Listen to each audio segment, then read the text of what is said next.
ಆ ಊರಲ್ಲಿ ವಿದ್ಯುತ್ ಕಂಬಗಳು ಬಾಗಿ ನಿಂತಿವೆ. ವಿದ್ಯುತ್ ತಂತಿಗಳಂತೂ ತಲೆಗೆ ತಾಗುವಂತೆ ಕೆಳಕ್ಕೆ ಜೋತು ಬಿದ್ದಿವೆ. ಈ ಬಗ್ಗೆ ಗ್ರಾಮಸ್ಥರು ಅಧಿಕಾರಿಗಳಿಗೆ ಮನವಿ ಮಾಡಿದ್ರೂ ಕ್ಯಾರೆ ಅಂತ ಇಲ್ಲ. ಹಾಗಾಗಿ ಗ್ರಾಮಸ್ಥರು ಭಯದ ಕರಿ ನೆರಳಿನಲ್ಲಿಯೇ ಬದುಕು ಸಾಗಿಸುವಂತಾಗಿದೆ. ಅದು ಯಾವ ಗ್ರಾಮ ಅನ್ನೋದಕ್ಕೆ ಈ ವರದಿ ನೋಡಿ.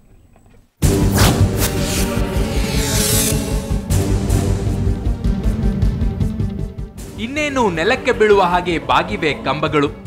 ಒಂದಲ್ಲ ಎರಡಲ್ಲ, 10ಕ್ಕೂ ಹೆಚ್ಚು ಕಂಬಗಳು ಈ ರೀತಿ ಬಲಿಗಾಗಿ ಬಾಯಿ ತೆರೆದು ನಿಂತಿವೆ. ಜೊತೆಗೆ ವಿದ್ಯುತ್ ತಂತಿ ಬೀದಿಯಲ್ಲಿ ನಡೆದಾಡುವವರ ತಲೆಗೆ ತಾಗುವಷ್ಟರ ಮಟ್ಟಿಗೆ ನೆಲಕ್ಕೆ ಜೋತು ಬಿದ್ದಿವೆ.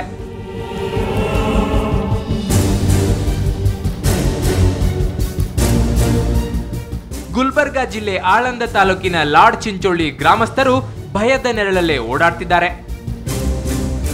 ಸರ್, ಇಲ್ಲಿ ಕರೆಂಟ್ ಅಂದ್ರೆ ಒಂದ್ ಮನುಷ್ಯ ಕೈ ಮಾಡಿ ಹೋಗ್ಬೇಕಾದ್ರೆ ಇಲ್ಲೊಂದು ಭಯ ಅದ. ಕೈ ಮಾಡಿದ್ರು ಎಲ್ಲಿ ಕರೆಂಟ್ ಹತ್ತಿ ಏನಾಗುತ್ತೋ ಏನಾಗಲ್ಲ ಅಂತ ಈ ಹೆಣ್ಮಕ್ಳು ಕಟ್ಟಿಗೆ ಇರೋ ತರ ಬಿಟ್ರು ಸರ್. ಇಲ್ಲಿ ಅಷ್ಟಕ್ಕೆ ಈ ಹೊರಗೆ ಹತ್ತಿ ಎಲ್ಲಿ ಲೈಟ್ ಇದ್ದಾಗ ಹಸಿಯಾಗಿ ಇದಾಗಿ ಕರೆಂಟ್ ಹಿಡಿಬೋದಂತೆ ಭಯ ಸರ್. ವಿದ್ಯುತ್ ಕಂಬಗಳು ಕೆಳಗೆ ಜೋತು ಬಿದ್ದಿರೋದ್ರಿಂದ ಗ್ರಾಮದಲ್ಲಿ ವಾಹನಗಳು ತೆರಳುವಂತೆ ಇಲ್ಲ. ಈ ಬಗ್ಗೆ ಗ್ರಾಮಸ್ಥರು ಹಲವು ಬಾರಿ ಬೆಸ್ಕಾಂ ಅಧಿಕಾರಿಗಳಿಗೆ ಮನವಿ ಮಾಡಿಕೊಂಡ್ರು ಅಧಿಕಾರಿಗಳು ಮಾತ್ರ ಕ್ಯಾರೆ ಅಂದಿಲ್ಲ. ಈ ಜಸ್ಕಾಂದವರಿಗೆ ನಾವು ಪಂಚಾಯತಿ ವತಿಯಿಂದ ಅಲ್ಲಿ ಊರ ವತಿಯಿಂದ ಒಂದು ಲೆಟರ್ನು ಕೊಟ್ಟಿದ್ದೆವು. ಅವ್ರು ಇನ್ನೂವರೆಗೆ ಅದು ಬಿಗಿಕಿನೂ ಬಂದಿಲ್ಲ. ಬಹಳಷ್ಟು ಇದರಿಂದ ಅನಾಹುತಗಳಾಗಂತ ಮುಂದೆ ಚಾನ್ಸ್ ಇದೆ ಸರ್. ಆ ಅನಾಹುತ ಆಗೋಕ್ಕಿಂತ ಮುಂಚೆನೇ ಇವರು ಎಲ್ಲರೂ ಡಿಪಾರ್ಟ್ಮೆಂಟ್ದವ್ರು ಬಂದು ಆ ಕಂಬಗಳು ಸರಿಪಡಿಸ್ಕೋಬೇಕು, ವಯರ್ಗಳು ಇದು ಮಾಡಬೇಕಂತ ನಾವು ಬಹಳಷ್ಟು ಇದು ಮಾಡಿದ್ರು ಅವರು ಬಂದೇ ಇಲ್ಲ ಸರ್. ದಿನದಿಂದ ದಿನಕ್ಕೆ ಕಂಬಗಳು ನೆಲದತ್ತ ಬಾಗುತ್ತಿದ್ರೂ ಅಧಿಕಾರಿಗಳು ಗಮನ ಹರಿಸಿಲ್ಲ. ಇದು ಗ್ರಾಮಸ್ಥರ ಆಕ್ರೋಶಕ್ಕೆ ಕಾರಣವಾಗಿದೆ. ಅಪಾಯ ನಡೆಯುವ ಮುನ್ನವೇ ಬೆಸ್ಕಾಂ ಎಚ್ಚೆತ್ತುಕೊಳ್ಳಬೇಕೆಂದು ಗ್ರಾಮಸ್ಥರು ಆಗ್ರಹಿಸಿದ್ದಾರೆ.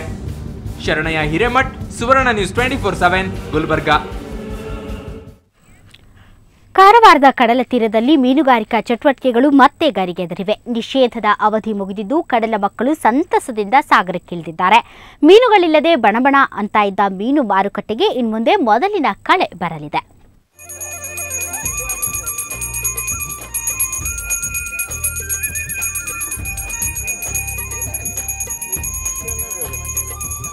ಕಡಲ ಮಕ್ಕಳ ಮೀನು ಬೇಟೆ ಮತ್ತೆ ಆರಂಭವಾಗಿದೆ.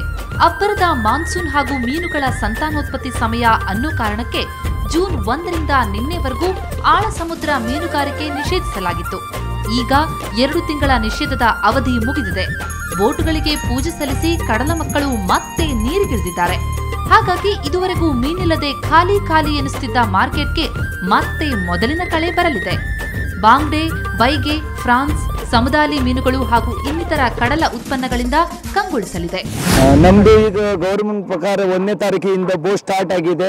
ಈಗ ಎಲ್ಲ ಜನ ಪೂಜೆ ಮಾಡಿಕೊಂಡು ಬೆಳಗ್ಗೆಯಿಂದ ಹೊರಡ್ತಾ ಇದ್ದಾರೆ. ಹಂಗೆ ರೀತಿ ನಾವು ಪೂಜೆ ಎಲ್ಲ ಮಾಡಿಕೊಂಡು ಹೊರಡ್ತಾ ಇದ್ದೇವೆ. ಇದೇ ರೀತಿ ಈಗ ದೇವ ದೃಷ್ಟಿಯಿಂದ ನಮಗೆ ಮೀನು ಸಿಗಲಿ ಎಂದು ನಾವು ದೇವರ ಹತ್ರ ಪ್ರಾರ್ಥನಿಸುತ್ತೇವೆ. ಈ ಮೊದಲು ಆಗಸ್ಟ್ 15ರವರೆಗೂ ಮೀನುಗಾರಿಕೆ ನಿಷೇಧಿಸಲಾಗ್ತಿತ್ತು. ಆದರೆ ಕಳೆದೆರಡು ವರ್ಷಗಳಿಂದ ಉತ್ತರ ಕನ್ನಡದ ಮೀನುಗಾರರಿಗೆ ಆಗಸ್ಟ್ 1ರಿಂದಲೇ ಅನುಮತಿ ನೀಡಲಾಗ್ತಿದೆ. ಗೌರ್ಮೆಂಟ್ ಪ್ರಕಾರ ಬ್ಯಾನ್ ಮಾಡಿದ ಪ್ರಕಾರ ಆಗಸ್ಟ್ 1ರಿಂದ ಇವತ್ತಿನಿಂದ ಸ್ಟಾರ್ಟ್ ಇರೋ ಪ್ರಕಾರ ನಾವೆಲ್ಲರೂ ಮೀನುಗಾರರು ಒಕ್ಕೂಟ ನಡೆಯುವ ಸಲುವಾಗಿ ನಮ್ಮ ಒಂದು ಯೂನಿಯನ್ ಪ್ರಕಾರ ನಾವು ಇವತ್ತಿಗೆ ಎಲ್ಲ ದೋಣಿಗಳನ್ನು ಸರಿಯಾಗಿ ಒಂದೇ ಕಾಲಕ್ಕೆ ಒಂದೇ ದಿನ ಬಿಡಬೇಕಂತ ನಾವು ಹಿಂದಿನಿಂದಲೂ ಮಾಡ್ತಾ ಬಂದದ್ದು, ಇದ್ರ ಮುಂದೆನೂ ಮಾಡ್ತೇವೆ. ಮತ್ತೆ ಕಡಲಿಗೆ ಇಳಿದಿರೋದು ಕಡಲ ಮಕ್ಕಳಿಗೂ ಖುಷಿ ತಂದಿದೆ.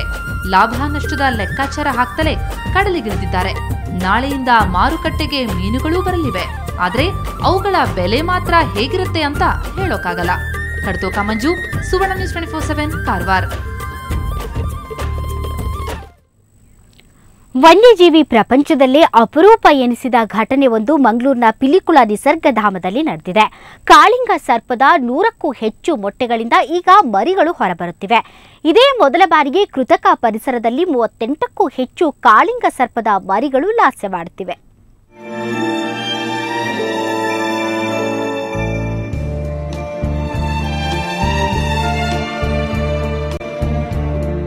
ಮಂಗಳೂರಿನ ಪಿಲಿಕುಳದ ಕಿಂಗ್ ಕೋಬ್ರಾ ಬ್ರೀಡಿಂಗ್ ಸೆಂಟರ್ನಲ್ಲೀಗ ಭರ್ಜರಿ ಸಂತಾನ ಪರ್ವ. ಇಲ್ಲಿನ ಕೃತಕ ಬ್ರೀಡಿಂಗ್ ವಿಧಾನದಲ್ಲಿ 100ಕ್ಕೂ ಹೆಚ್ಚು ಕಾಳಿಂಗ ಸರ್ಪದ ಮರಿಗಳು ಜನ್ಮ ಪಡೆದಿವೆ. 38ಕ್ಕೂ ಅಧಿಕ ಮರಿಗಳು ಈಗಾಗಲೇ ಮೊಟ್ಟೆಯೊಡೆದು ಹೊರಬಂದಿವೆ. ಈ ಅಪರೂಪದ ಸನ್ನಿವೇಶವನ್ನ ಅಧ್ಯಯನಕ್ಕಾಗಿ ವಿಡಿಯೋ ಮಾಡಿ ದಾಖಲಿಸಿಡಲಾಗಿದೆ.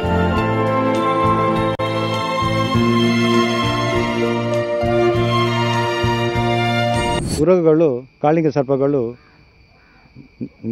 ನೈಸರ್ಗಿಕವಾಗಿ ಸಂತಾನ ಅಭಿವೃದ್ಧಿ ಮಾಡ್ತವೆ. ಆದರೆ ಕ್ಯಾಪ್ಟಿವ್ ಬ್ರೀಡಿಂಗ್, ಈಗ ಝೂಗಳಲ್ಲಿ ಅಥವಾ ಬಂಧನದಲ್ಲಿ ಅವುಗಳ ಸಂತಾನ ಅಭಿವೃದ್ಧಿ ಆದದ್ದು ಈವರೆಗೆ ಬಹುಶಃ ಇಲ್ಲ ಇಲ್ಲಿಯೂ. ಇದನ್ನು ನಾವು ತೆಗೆದುಕೊಂಡಿದ್ದೇವೆ. ಈಗ ಇದು ಬಹಳ ಕ್ಲಿಷ್ಟಕರವಾದ ಕೆಲಸ.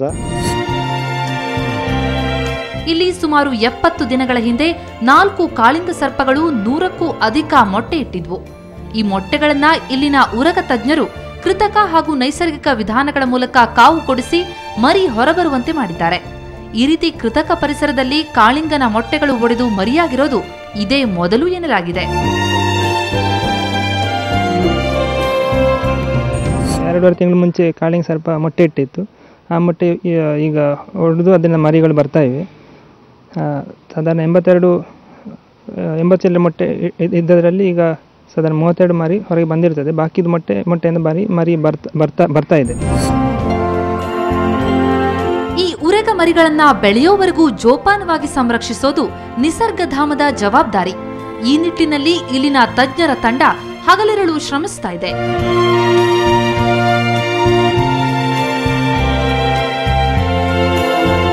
ಸುಖೇಶ್ ಕುಮಾರ್, ಸುವರ್ಣ ನ್ಯೂಸ್ 24/7, ಮಂಗಳೂರು.